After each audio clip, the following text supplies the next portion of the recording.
become a successful teenager. All right? I want to talk to you tonight about vision. And our theme tonight is vision and determination in becoming a leader. We talk about elevation to leadership. I want you to take notes. If you got something to write on, please. Our young people, please take notes.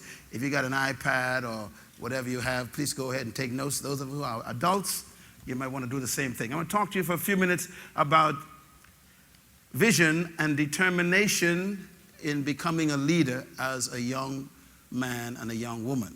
I want to help you understand the principle of vision and how it directed my life and how it can do the same thing for you. So please take notes and listen carefully. I want to encourage all the parents and those of you who are watching online, thank you for tuning in, to get copies of this. You can get, of course, it on CD and DVD. You can also get it on MP3 as well. And make sure you get a copy of it because you won't get all the information I want to give you tonight. I want to begin with a statement that I think is very simple but very profound.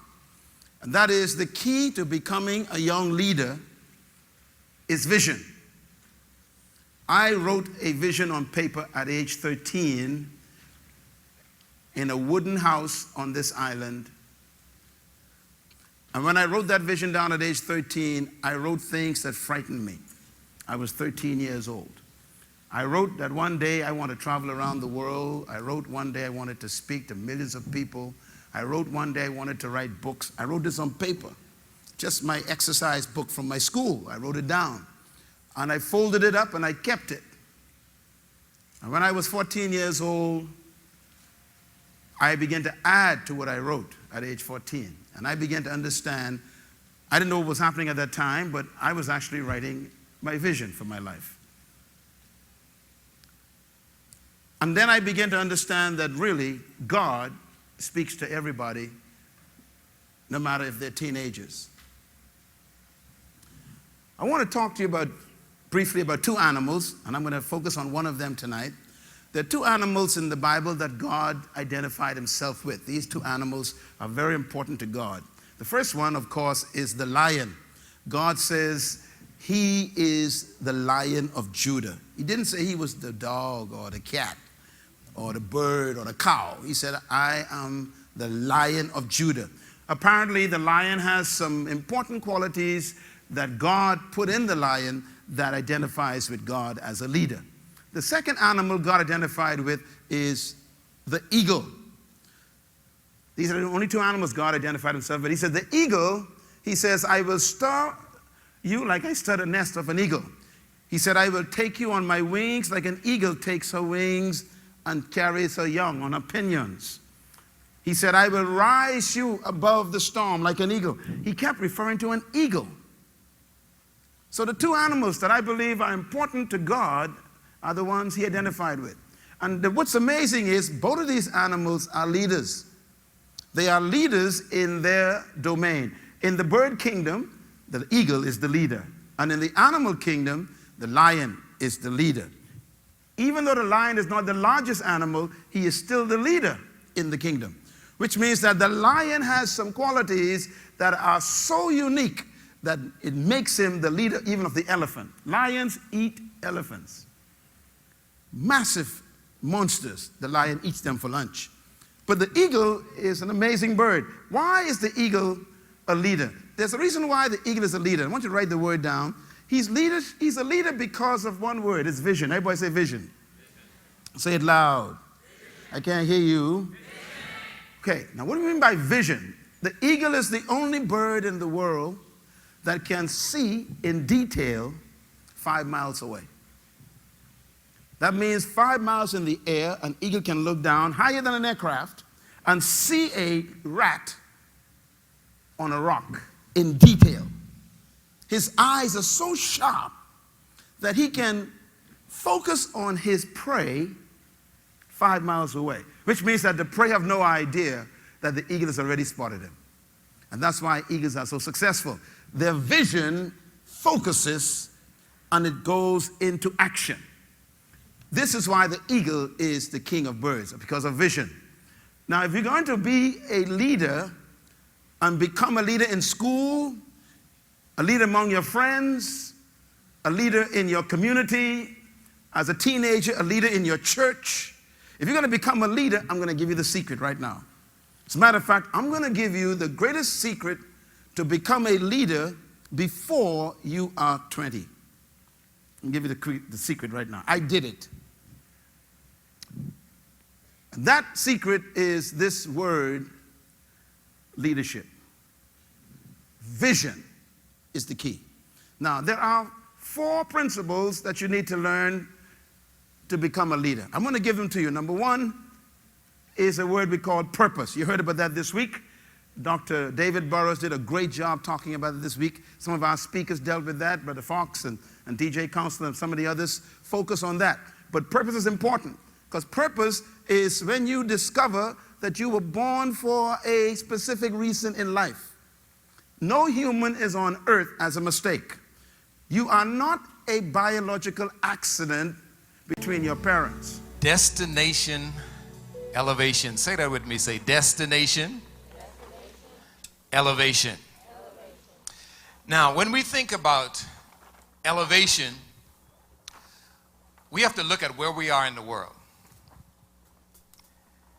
In the world today, we have a lot of issues. How many of you would agree with that? You agree with me? Raise your hand if you agree that we got a lot of issues.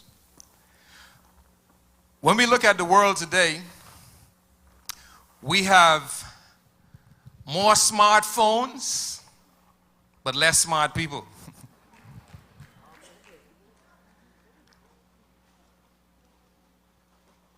We have more guns and less goals.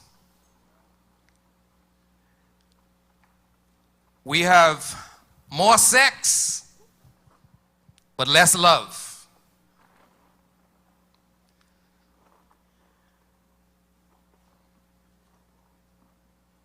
We have more friends, but fewer benefits. We have more technology, but we have less thought. We've moved from original God, who's the real OG, to original gangsters. Where are we headed? We have more Facebook, but less FaceTime. We have more hype and less hope. We have more money, but less things that matter.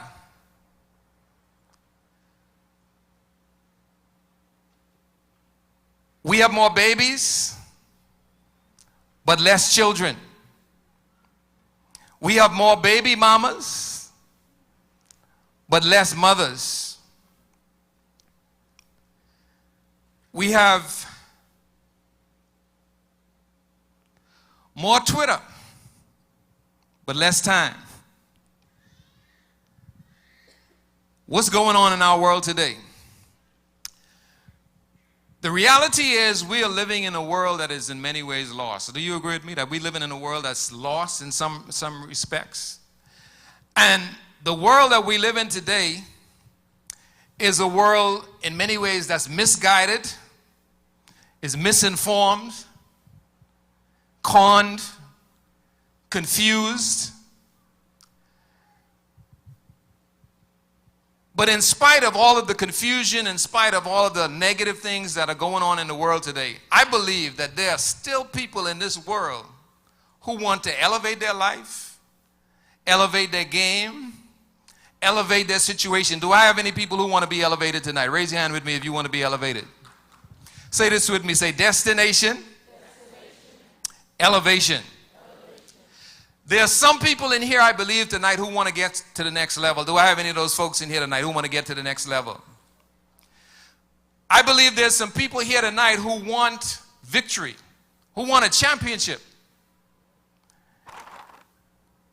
But even though we have people who want to elevate their game, the world is still filled with people who are going nowhere. And it's a contrast that we have to deal with every day. There are people who want to go places, and then there are people who don't. There are people who complain And it's their full-time job. All they do is complain. Anybody ever met any of those folks who like to complain? I mean, they complain about the weather, they complain about their parents, they complain about their cousin. The only person they don't complain about is themselves. But the reality is that we have these two types of people in the world. We have those who want to go somewhere and those who don't. Those who want to be elevated and those who don't. Which group do you belong to? How many people in the elevation group tonight? Say this with me. Say destination, elevation. The reality is that we have to face it head on. What direction are we going in? I'm ready to meet some people. I'm ready to encourage some people. I'm ready to talk to some people who are ready to be elevated, because elevation is not an automatic thing. It doesn't just happen. You don't just rise to the top. Elevation is a process. Everybody say process. In order to elevate, there's some things that you have to go through. So elevation is not routine. Rising and elevation happens one level at a time. You move from one level to the other. Every climb has steps.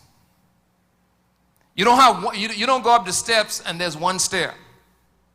There's always several steps. Every elevator leads to floors.